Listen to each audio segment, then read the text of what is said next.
Professor हृदयेन्द्र राय स्मृति सभा आम अवर्तमान काल पर डॉक्टर चौधरी सत्य दास एंड डॉक्टर इंजीनियर प्रभाकर स्वाई तत्वावधान पालन कर आमर स्कूल रे पालन करिवार मुख्य उद्देश्य है ओडिया साहित्यर जो महामनीषी लेखक लेखिका उपन्यासिका प्राबंधिका जो माने गल्प उपन्यास लिखुचंती कवि कवियत्री से आमे हृदयेन्द्र राय सम्मान रे सम्मानित करू एवं आगामी वंशधर को तांकर स्मृति को उज्जीवित रखिया पाई एई आगामी वंशधर माने जो माने सोशल मीडिया ठारू निजको आलुप रखी किभली आमर ओडिया साहित्यर जो महामनीषी मानकर बा बाग्मी मानकर तांकर आइडियाज वैल्यूज एथिक्स को निज जीवन रे प्रतिफलित करिवे सेतिपाई मु धन्यवाद जनाऊँगी डॉक्टर चौधरी सत्य दास एंड डॉक्टर इंजीनियर प्रभाकर स्वाई और संजीत पट्टनायक को जे से माने ताको उज्जीवित करी रखिछंती एवं आमर आगामी वंशधर आगामी पीढ़ी को से महामनीषी मानक विषय रे जनाऊछंती जोथि से माने आगो को आसिले एई को उज्जीवित करी रखि पारिबे महामनीषी मानकर मोरल वैल्यूज को से माने प्रतिफलित करिवे तांको निज जीवन रे एवं गोटे भल मनीष बोली निजको समाज रे प्रतिष्ठित करै पारिबे। देखंतु ओडिसा रो जने बरपुत्र जने प्रख्यात दार्शनिक ख्यातनामा बाग्मी जने सुसाहित्यिक जने छात्रवत्सल प्राध्यापक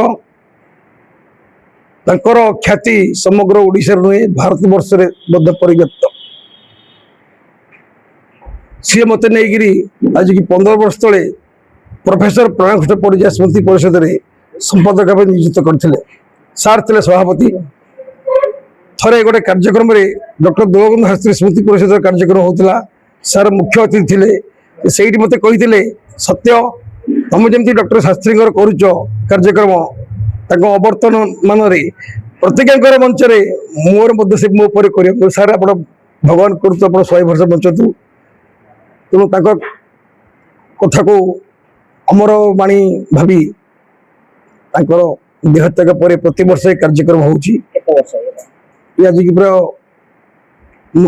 7-8 वर्ष विद्यालय इंग्रजी माध्यमिक विद्यालय जो विद्यालय छात्र छात्री आजिकल जो पिला माने इंग्रजी माध्यम विद्यालय पाठ पढ़ुचंती से माने ओडिसा रो जे साहित्यिक गवेषक वैज्ञानिक कवि लेखक विषय जानूना तेणु युवपीढ़ी आगामी पीढ़ी की ए वार्ता प्रदान करने निहात जरूरी न जातिर अधपतन हम जाति कि उद्धार हम आगू जीव छात्र बसल प्रोफेसर थे दर्शन शास्त्र जो दक्षता थिला सी तो अन्य दिग मैंने फिलोसफर थे दार्शनिक थे कि जो बाग्मी जड़े प्रतिभावान बाग्मी हिसाब से समग्र भारतर पुरपल्ली परिचित थे जो रस भाषण जो हास्य थिला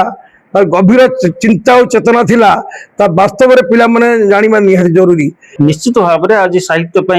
माने लोक मन बलौना लेखुना बहुत आम भाषा और जातिर उन्नति होगा गोटे साहित्यर उन्नति हवा दरकार से कारण हूँ प्रोत्साहन मिलूना सरकारी क्षेत्र हो ये क्षेत्र हो प्रोत्साहन पुरस्कार दरकार आपन कहे मोर पुरस्कार दरकार नहीं कि मो पुस्तक मुझे लिखी क्या मुझे लिखी जनसाधारण मुझे लिखी जाति ये देश कि से मो पुस्तक कहीं पढ़े जदि गोटे रेकग्निशन मिलूँ जदि गोटे बही पुरस्कार मिलूँ से बही प्रति लोक पाखे आग्रह सृष्टि हम तेणु ए दरकार प्रोत्साहन जो जोगाऊँ आज ये जो ग्लोबल इंस्टीट्यूट जो हृदयानंद राय ना जो विशिष्ट साहित्यिक विशिष्ट दार्शनिक ना जो पुरस्कार देते अत्यंत खुशी अच्छे। देखु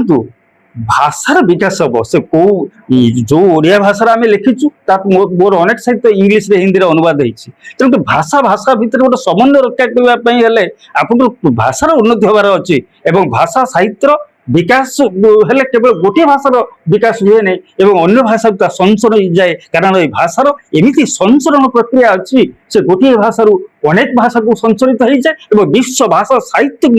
प्रभावित कर क्षमता रखी है।